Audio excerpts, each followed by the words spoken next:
Acabamos de ver a 4 intelectuales representando 4 países latinoamericanos: Venezuela, Bolivia, Ecuador y Perú.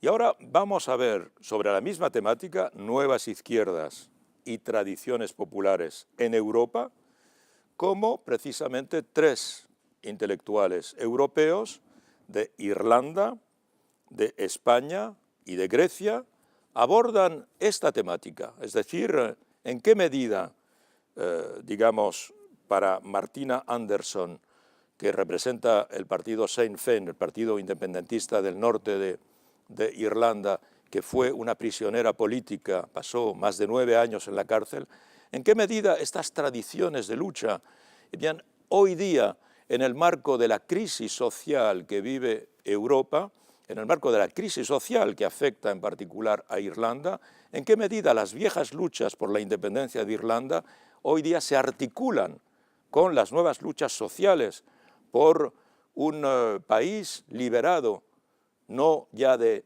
la presión de una potencia, digamos, colonial, sino contra la presión del neoliberalismo.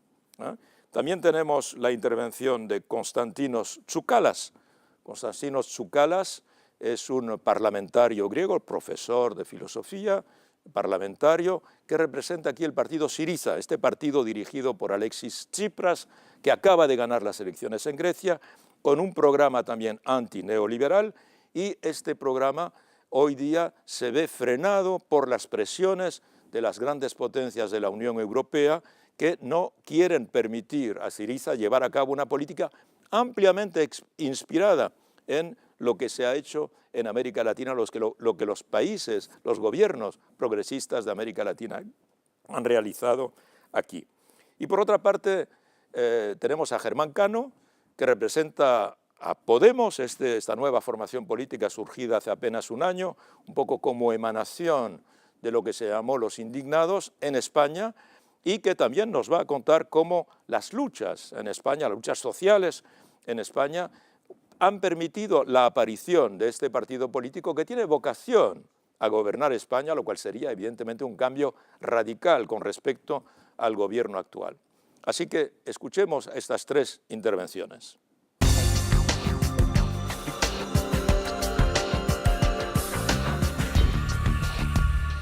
Creo que la palabra emancipación evoca sobre todo la salida de una situación de minoría de edad. Por ejemplo, la salida de una situación de minoría de edad en un espacio doméstico. Emanciparse de la casa paterna significa emanciparse de las tutelas de un padre, por ejemplo, ¿no? En ese sentido, la palabra emancipación está muy directamente ligada al concepto de igualdad, en tanto que una emancipación exige o incorpora una reivindicación de derechos y sobre todo la supresión de una asimetría en las relaciones de poder, ¿no? Por eso, por ejemplo, en España, creo que también aquí en Argentina, se habla de cuando hablamos de emanciparse, en el sentido más cotidiano de la expresión, hacemos referencia a una situación de salida de la casa paterna, ¿no? donde alguien pues desarrolla su vida con autonomía, ¿no? Pero me parece muy importante recalcar recalcar este punto, ¿no? Por ejemplo, ¿qué ha significado la emancipación femenina a lo largo de la historia, o concretamente en el pasado siglo? Pues básicamente la salida de una situación de minoría de edad, donde estaba relegada la mujer, el acceso a unos derechos, a una visibilidad en el espacio público, el acceso a una autonomía y a no quedar dependiente del marido en el espacio doméstico. Por eso no hay reivindicación de la igualdad y de la emancipación que no se produzca en un espacio público. Pues es muy importante, yo creo que conectaría la palabra emancipación con la palabra igualdad y también con la visibilidad de la sociedad civil o la aparición en un espacio público determinado. Significan muchas cosas al mismo tiempo, la emancipación y la igualdad, junto con otras cosas, la libertad, la fraternidad y la solidaridad. Son probablemente los principales valores de la Ilustración europea. No creo que podamos hablar de izquierda sin afirmarnos en estos valores fundamentales. Me refiero a un conjunto de valores.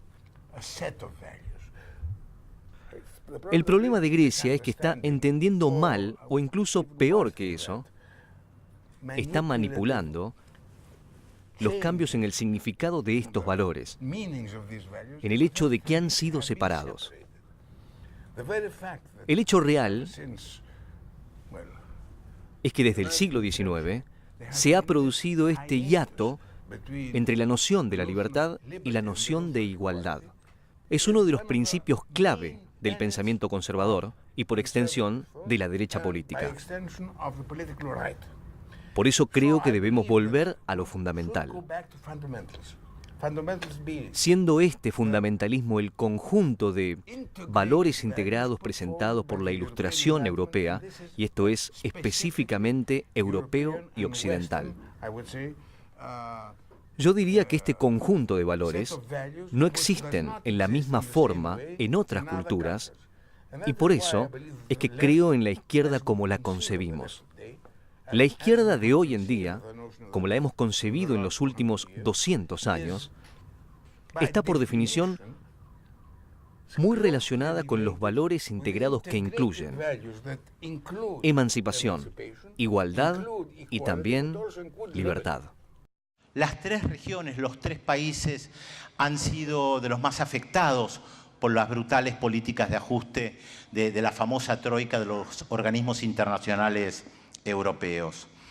Y yo quería dejarle una pregunta flotando a los tres panelistas, que seguramente cada uno hablará desde su propio lugar, porque recordaba una canción que hace casi 40 años cantaba un cantautor español de nombre Javier Crae con Joaquín Sabina, un joven Joaquín Sabina, que se llama Cuervo Ingenuo.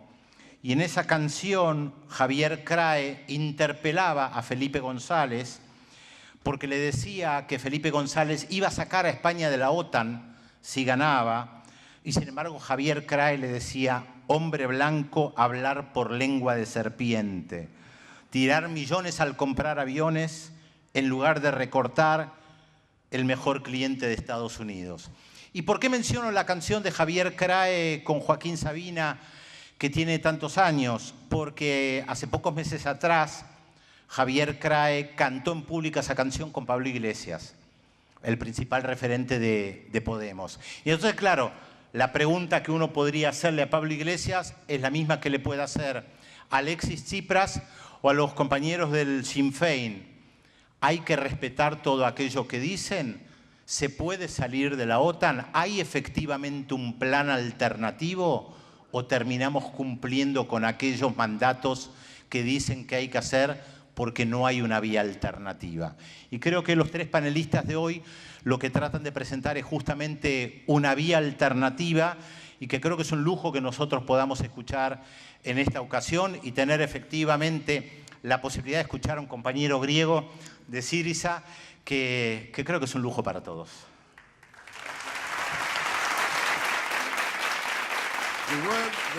El mundo está cambiando, esto es obvio. Y quizás estemos entrando en una nueva era. Por primera vez desde el final de la Guerra Fría, el sistema de poder dominante parece no tener seguridad acerca del futuro. De hecho, si las relaciones sociales capitalistas siguen vigentes sin trabas, los mecanismos que aseguran su reproducción se enfrentan a graves desafíos. Entonces, una beatitud optimista está viéndose manchada por sombras ampliadas de inseguridad y duda. Por un lado, hay cuellos de botella ecológicos que se han convertido en amenazas incontrolables a la supervivencia del mundo. Por el otro, el productivismo y consumerismo de mercado sin freno parecen haber llegado a sus límites externos. El mundo que conocemos y que estábamos acostumbrados ya no puede seguir de la misma manera.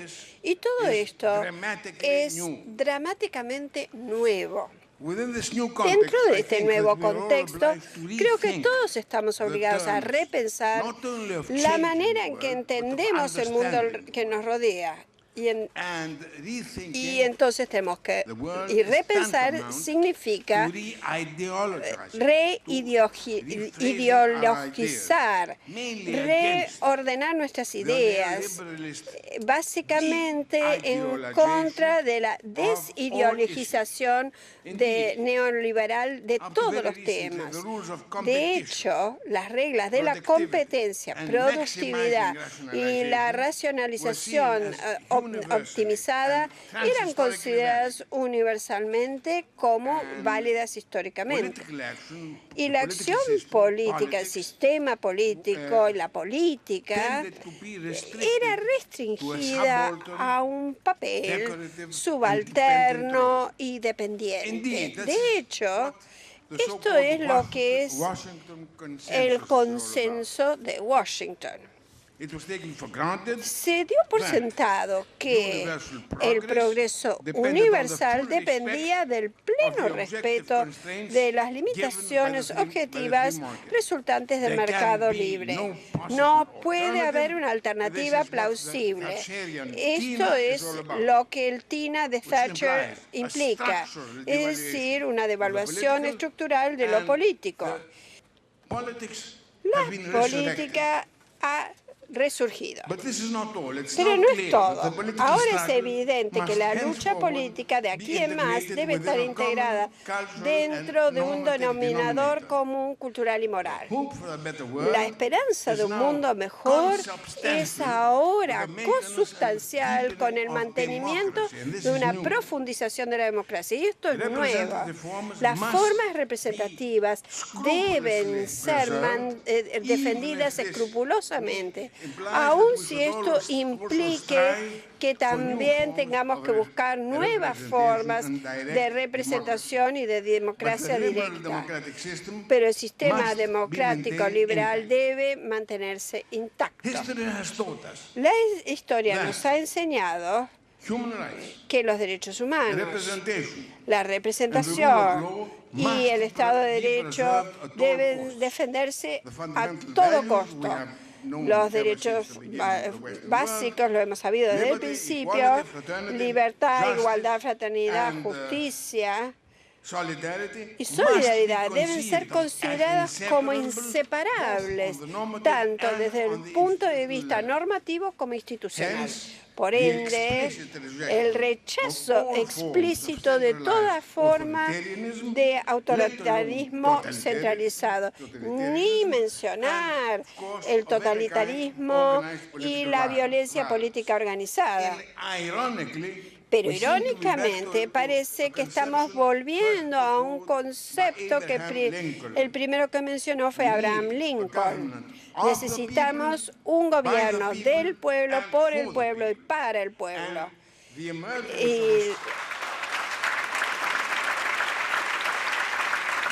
Nadie está aislado, nadie está solo. Todos dependemos de las luchas y éxitos de unos y otros y también de los fracasos. Y esto no solo se aplica con respecto a las formas democráticas, sino que también se aplica a todos los valores fundamentales. Y la izquierda internacional, se ve obligada a avanzar en un mundo que cada vez es más pequeño, indivisible e integrado.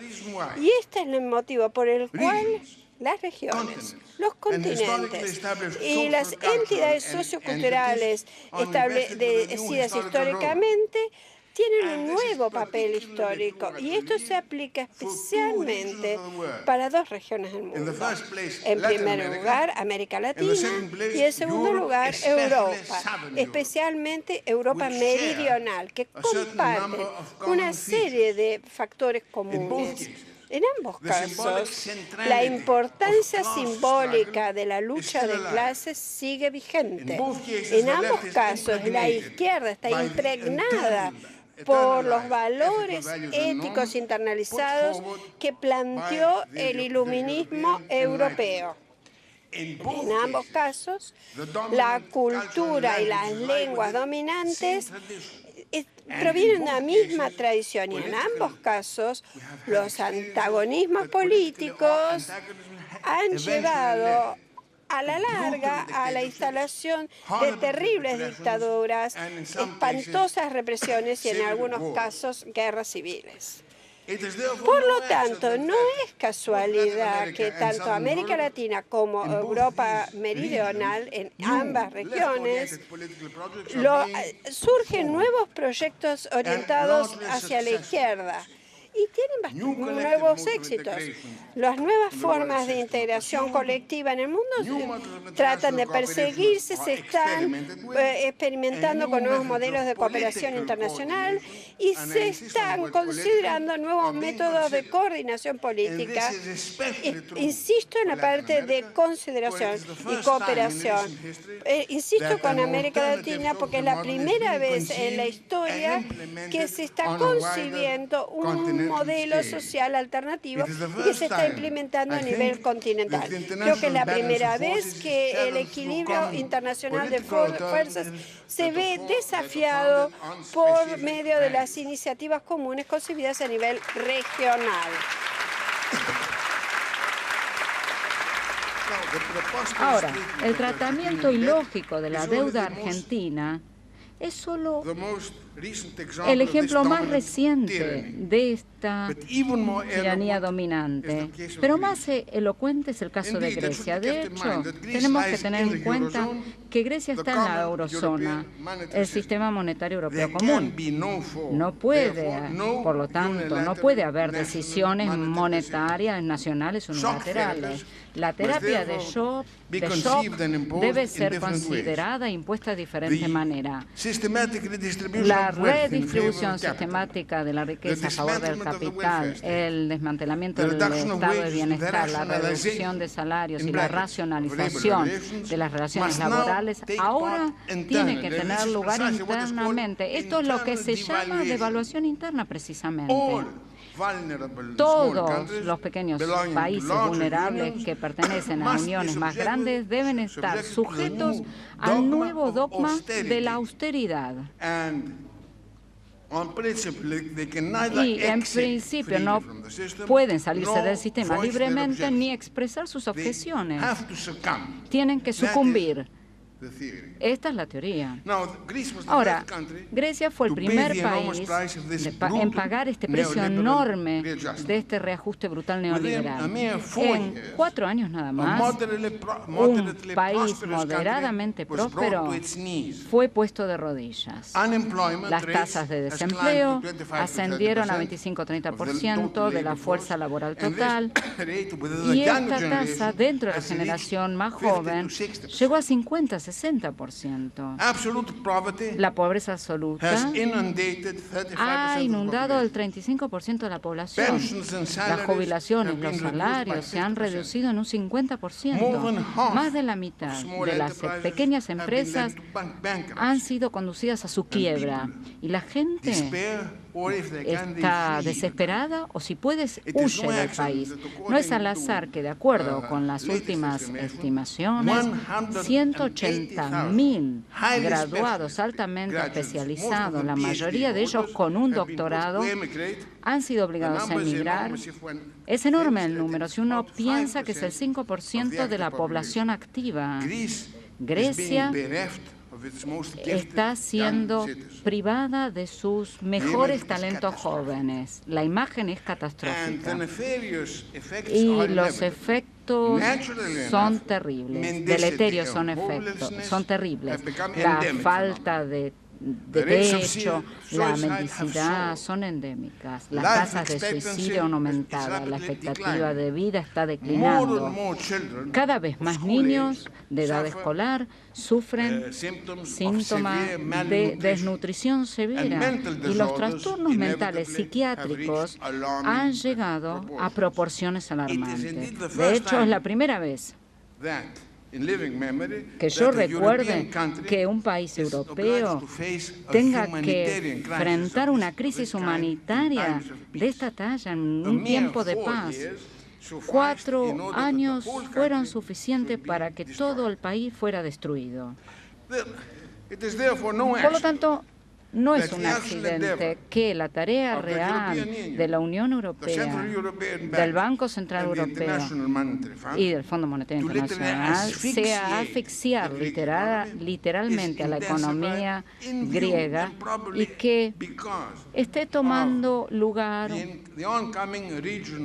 unas semanas antes de las elecciones en Andalucía y en Madrid. El mensaje está claro. Todos los pueblos europeos tienen que ser conscientes de las consecuencias inevitables de elegir inadecuadamente. Si el electorado no es sabio, debe enfrentar las consecuencias.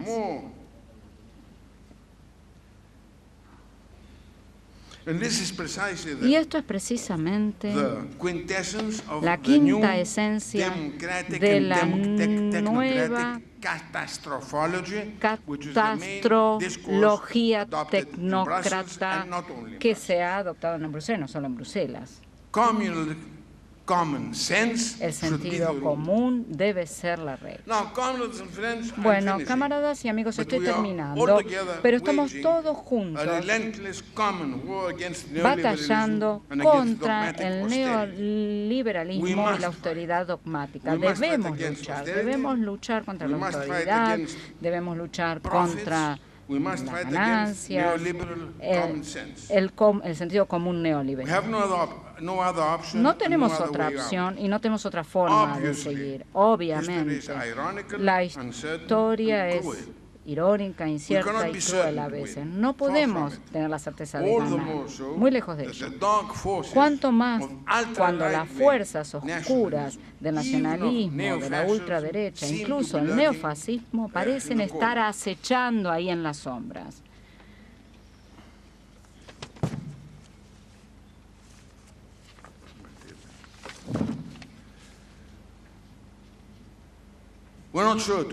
No estamos seguros de ganar.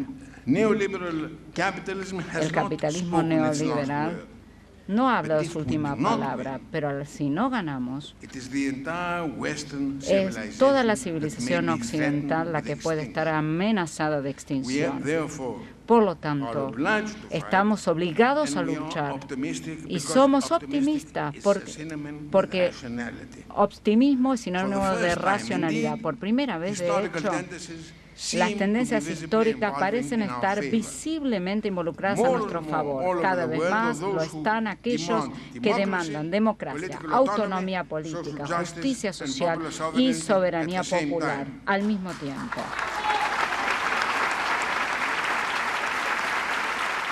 Me gustaría en mi intervención transformar un poco la pregunta, o transformar un poco el horizonte de diálogo al que se nos invita y plantear algunas preguntas al respecto. Por ejemplo, ¿qué sentido tendría apostar por la izquierda o por las izquierdas cuando el hilo de la continuidad histórica, por diferentes motivos, se desgarra y las herencias populares se ven sometidas a procesos de erosión y desertización por las ideologías neoliberales hegemónicas, ¿no? Por ejemplo, es un problema que es acuciante en Europa y particularmente en España después de 40 años de dictadura y después del trauma o del shock de la guerra civil que produjo que la izquierda no se viera reflejada en determinadas tradiciones populares o que determinada izquierda, entre comillas, como la izquierda del Partido Socialista Obrero Español, abogara por un proceso de modernización que tenía como precio erradicar la memoria histórica. En ese sentido, creo que hay una diferencia fundamental entre la coyuntura española y la coyuntura latinoamericana, aunque, como voy a intentar explicar en mi intervención, hay puntos de contacto y paralelismos cada vez más más importantes y cada vez más acuciantes, ¿no? O, por decirlo de otra forma, ¿en qué medida estamos obligados a pensar en el futuro de la izquierda o el futuro de las izquierdas en relación con las tradiciones populares en Europa desde una situación inédita que podríamos definir de pobreza experiencial, ¿no? Y cuando hablo de pobreza me refiero a una situación de orfandad, una situación de pérdida de tradición. Una pérdida de tradición que es resultado quizá de la apatía de la izquierda a la hora de reivindicar esas tradiciones del pasado, pero también que tiene como causa procesos tecnológicos, transformaciones culturales de no poco calado. A la hora de entender este desgarro o esta ruptura de la tradición, lo digo para enfocar el problema al que se nos invita en esta mesa, creo que hay que contar al menos con 3 factores. En primer lugar, algo que no es un dato baladí, a partir del siglo XIX, la entrada en escena de la sociedad de masas. Ya no podemos hacer política al margen de la sociedad de masas. Y a la hora de reflexionar sobre los contenidos populares tenemos que tener en cuenta que lo popular está impregnado, está incrustado en una estructura ya masiva de comunicación. En segundo lugar, lo que podríamos también definir como la alteración y mutación de las pautas perceptivas y comunicativas desarrolladas al hilo de las nuevas tecnologías comunicativas. Y lo estamos viendo continuamente todos con Internet, con el WhatsApp, cómo no podemos vivir al margen de estas nuevas tecnologías de la información y cómo esto también ha alterado nuestra capacidad de orientarnos en el mundo. Hemos perdido capacidad de orientación en el mundo justamente porque estas nuevas tecnologías nos impulsan a la fragmentación, a la discontinuidad de la experiencia. Es muy difícil mantener identidades tradicionales en un mundo que está continuamente sacudido por información a toda velocidad, ¿no? Y por último, como último dato, pero no menor, a la hora de analizar este desgarro o esta pérdida de tradición o esta ruptura del hilo rojo, ¿no?, que nos podría comunicar con generaciones anteriores, destacaría un elemento muy importante y que, bueno, un elemento del cual pues, América Latina y particularmente la experiencia argentina nos ha dado pues, ejemplos muy interesantes, ¿no? El mayor protagonismo del factor cultural en las sociedades contemporáneas y también el mayor protagonismo cultural en las nuevas lógicas del capitalismo creciente desde la década de los 70. Lo que se destacó o lo que apareció en un primer momento en el 15M fue una especie de desprecio de la capacidad política de la sociedad civil. En un trabajo magnífico sobre los motines de subsistencia en la Iglesia del siglo XVIII, Edward Palmer Thompson introduce la noción de economía moral para cuestionar el uso habitual por parte de los historiadores de la categoría de motín, un motín irracional. Un concepto, según Thompson, que oculta más de lo que muestra al no considerar al pueblo como agente histórico. Algo parecido sucedió en las lecturas exógenas del 15M. No advertir que detrás de las movilizaciones y detrás del trabajo en las plazas subyacía lo que podíamos llamar con Thompson una economía moral, una gramática en virtud de la cual la queja individual, la insatisfacción en términos casi naturalistas, se expresaba en términos políticos. En este artículo lo interesante es que Thompson no trata de eliminar la existencia de condicionantes materiales, pero considera que las acciones políticas muchas veces se analizan apresuradamente como ocasionales, espasmódicas, interrupciones compulsivas, más que autoconscientes o activadas. Es decir, simples respuestas a estímulos económicos o como rebeliones del estómago. Esta naturalización, ¿no?, de la indignación, esta despolitización, tuvo lugar entre muchas lecturas del 15M, ¿no? Y esta forma de entender lo que estaba pasando como una rebelión juvenil, vital, pero que en el fondo no entrañaba nada serio, fue bastante predominante en la lucha ideológica o en la disputa ideológica sobre el sentido del 15M, ¿no? Una de las enseñanzas populares extraídas de todo lo que pasó alrededor del 15M fue, por tanto, la de hacernos sospechar de aquella imagen del proceso comunicativo y político en la que no cabían más figuras que las estratagemas del dominador y en la que, por la estructura del mensaje, no atravesaban los conflictos ni las contradicciones y mucho menos las luchas. Es decir, la idea, por ejemplo, de que los medios de comunicación eran un bloque monolítico que aplastaba cualquier conciencia crítica. Justo por esos años, algo se movió en España de una forma muy parecida a lo ocurrido en Latinoamérica. Fue así como la comunicación política o la estrategia política se convirtió en cuestión de mediaciones políticas más que de medios técnicos. Un reconocimiento que fue de entrada una operación de desplazamiento para ver el proceso de la comunicación política desde el lado de la recepción. Es decir, la idea de que el poder necesita convencer, el poder necesita seducir y que la lógica de dominación siempre es una lógica dialógica, donde hay que entrar en el juego del poder, hay que entrar en el juego de los medios de comunicación, por poderosos que sean, por monolíticos que sean. Si una iniciativa política crece y prolifera transversalmente como Podemos, es sencillamente no solo porque sabe generar buenos dispositivos de escucha, lo cual no es poca cosa, sino porque, lejos de presuponer una posición pasiva en el receptor del discurso, entiende que el receptor de ese discurso, tiene una función protagonista decisiva a la hora de codificar y dar su asentimiento al mensaje. Por eso es muy importante señalar que en Podemos no decimos lo que la gente quiere oír, que es algo que se suele criticar mucho en determinados medios de comunicación. Si Podemos ha proliferado de la forma en la que ha proliferado es porque dice lo que la gente piensa, que es muy diferente. Es muy diferente decir lo que la gente piensa que lo que la gente quiere oír. Porque si decimos que en Podemos escuchamos lo que la gente piensa, estamos asumiendo en que la gente es un sujeto activo político. Es un sujeto que puede decir cosas, es un sujeto protagonista y no una mera materia prima manipulable. Y esto es algo que quizá no ha sido suficientemente advertido por otras iniciativas políticas.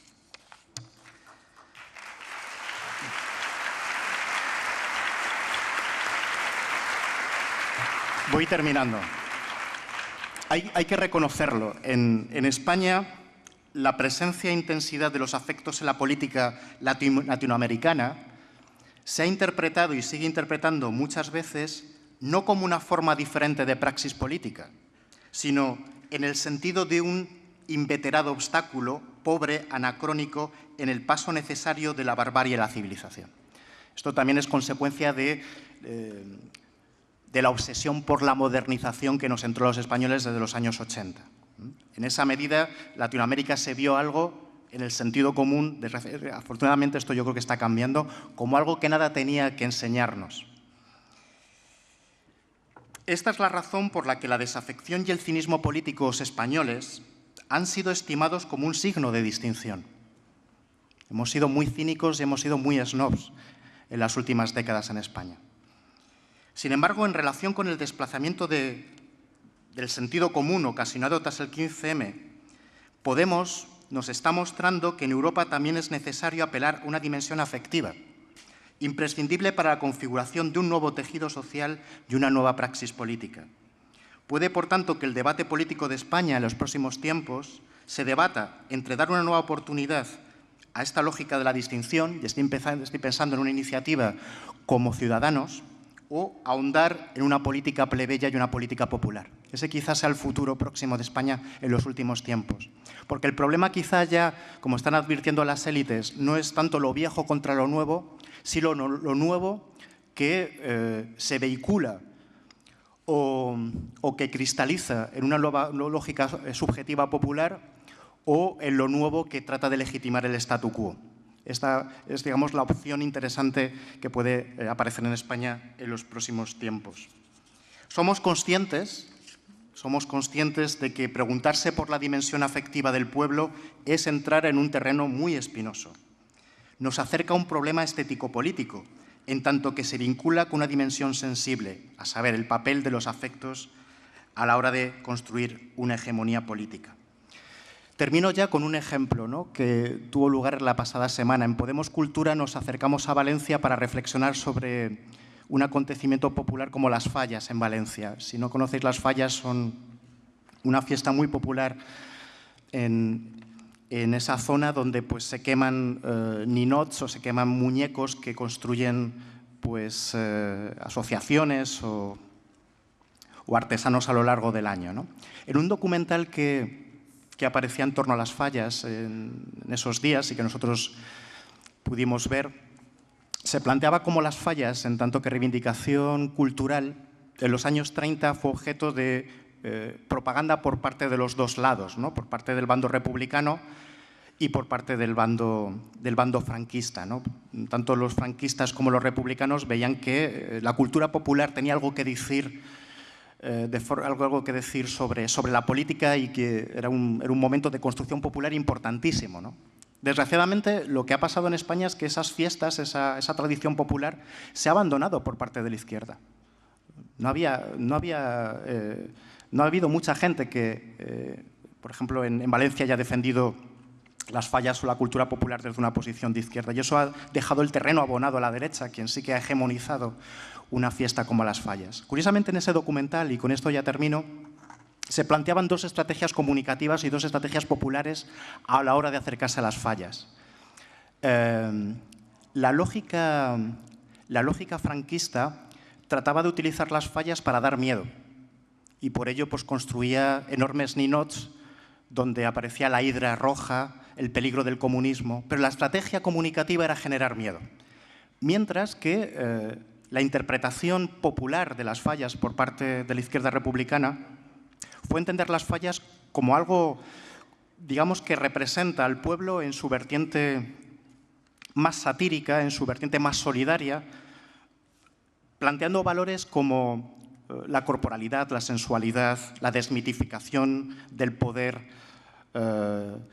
todos esos valores que generalmente asociamos a lo popular. Creo que estamos hoy en día en España en una situación muy parecida, o la cultura del miedo o la cultura de la ilusión, y va a vencer la cultura de la ilusión. El internacionalismo no debe reducirse a una palabra de moda radical o a un señalador ideológico. Para mí, el internacionalismo progresivo es, de hecho, la solución práctica para la globalización regresiva neoliberal. El internacionalismo progresivo es realmente el fuego brillante y reluciente del futuro esperanzador de mañana para todas las personas en este planeta. Es un fuego que aprovecha las conexiones de las comunidades que luchan por la justicia en todo el mundo, todos los días y de todas las maneras. Es una llama que vive en la reunión de camaradas de todas las edades y todos los géneros que sin temer fallecen y ceden su libertad en nombre de la causa mundial del cambio. Quizás la esencia del internacionalismo se describe mejor en las palabras de nuestro gran líder socialista irlandés, James Connolly, quien en 1907 escribió: porque nuestras exigencias son muy modestas. Lo único que queremos es el planeta. Nosotros, mi partido Sinn Féin, fuimos creados en 1905. En ese sentido, somos más un poco la vieja izquierda, más que la nueva izquierda. Somos el partido político más antiguo en Irlanda. Ahora somos el principal partido político en la isla de Irlanda y somos el único partido político importante que está activo y está representado en todos los foros de toda la isla. Nuestros líderes lucharon y murieron en 1916. Establecieron la proclama de 1916 prometiendo custodiar a todos los niños de la nación en forma igualitaria. En 1918 crearon el primer Parlamento Nacional de Irlanda y lucharon contra los británicos hasta detenerlos hasta que se consiguieron las negociaciones en 1921, lo que llevó a la división de Irlanda, creando dos estados separados, de la República de Irlanda y la Irlanda del Norte. Unas personas irlandesas aceptaron la división. 26 condados obtuvieron su independencia política de Gran Bretaña. Crearon nuevos partidos políticos que se formaron y constituyeron los principales gobiernos de la República de Irlanda durante los últimos 90 años. Los otros 6 condados se convirtieron en el nuevo estado de Irlanda del Norte, un estado en el cual yo nací.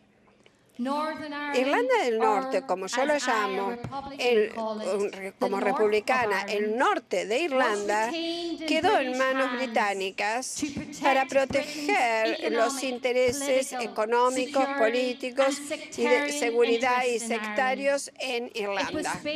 Se basaba en la discriminación estructural, la opresión sistemática y un gobierno unipartidario del Partido Unionista Británico. En 1998 se llevaron a cabo negociaciones de paz multipartidarias que llevaron al acuerdo de Viernes Santo y pusieron fin a décadas de rebelión armada en el norte. A mí me liberaron ese año después de pasar 13 años y medio en las cárceles británicas por mi papel en la lucha armada. Pero no estamos luchando solamente contra el legado de la colonización política de Gran Bretaña. También hoy en día estamos luchando contra la plaga del imperialismo económico igualmente venenoso.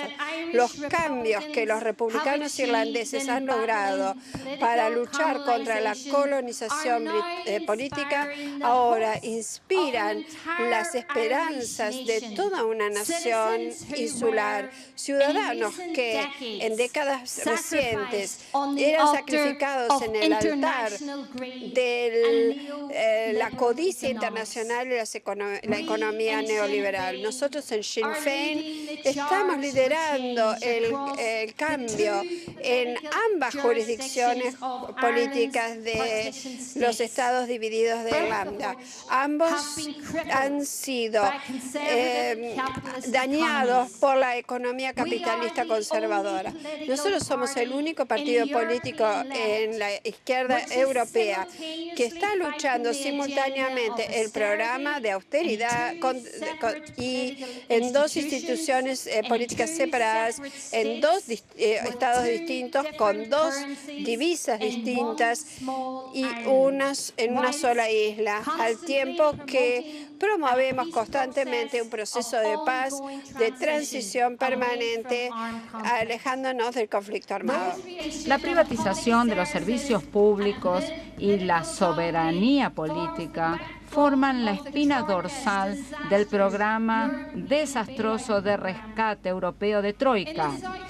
En el sur de Irlanda, 17.000 millones de euros fueron saqueados de las reservas de jubilaciones irlandesas en 2010 para satisfacer las demandas del préstamo de Troika. Y nosotros, como hemos visto en otros países como España, Grecia y Portugal, vemos que la élite gobernante constantemente ha sacrificado el dolor del pueblo por las ganancias de los banqueros. Entonces, hoy, nosotros en Irlanda hemos descubierto que los desafíos que enfrenta la izquierda europea son complejos y tienen múltiples niveles.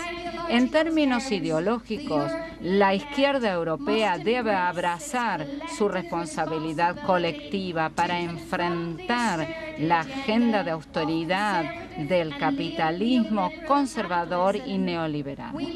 Debemos, sin temor, oponernos a su agenda, parándonos en los principios más finos de colectivismo y socialismo. Y también debemos señalar las contradicciones inherentes y las fallas en su proyecto neoliberal. El neoliberalismo se está ahogando en sus propias contradicciones. Busca la privatización total y demanda que el rol del Estado en la sociedad se reduzca. Sin embargo, la economía neoliberal confía en los servicios del Estado, la inversión del Estado y los contratos del Estado para mejorar las ganancias del sector privado. La economía neoliberal depende del bienestar del Estado para complementar las tareas o los trabajos de bajo sueldo del sector privado. Depende de la legislación del Estado contra los derechos de los trabajadores y los sindicatos para preservar una estructura de poder no igualitaria. La ideología progresista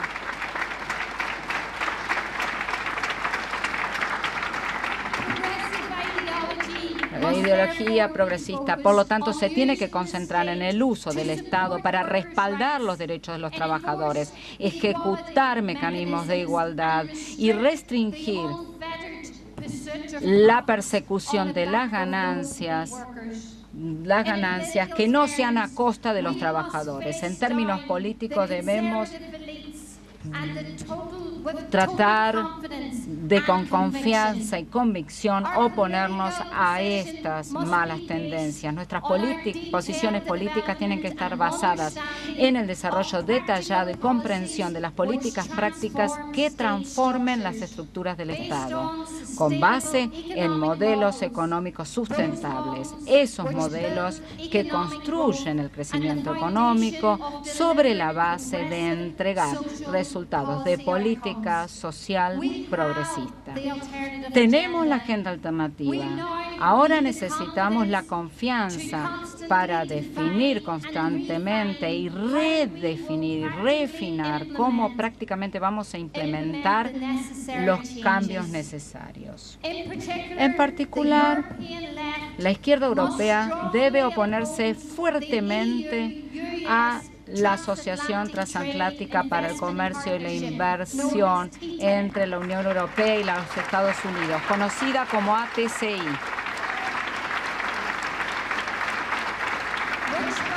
Que una vez más va a privatizar la soberanía política para las ganancias multinacionales privadas. Debemos desarrollar alternativas internacionalistas efectivas que puedan entregar resultados opuestos, contundentes, concentrados en la necesidad de los ciudadanos. En términos prácticos, debemos asegurar que ahora podemos entregar cambio real, no solamente eslogans. A veces esto significa elecciones duras, concesiones estratégicas y largas luchas. Desafortunadamente, no hay una hoja en blanco de la cual podamos comenzar a escribir la nueva dirección económica del mañana. Estamos donde estamos, pero también sabemos a dónde vamos. Y esa certidumbre significa que podemos lograr cualquier cosa utilizando nuestra imaginación, nuestra creatividad, el colectivismo y la determinación ideológica que tenemos a montones.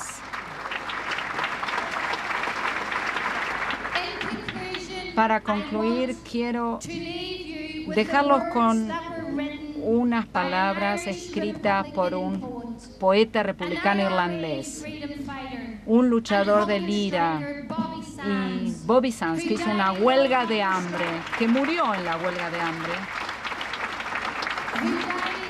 Murió durante su huelga de hambre en la prisión de Long Kesh en 1981.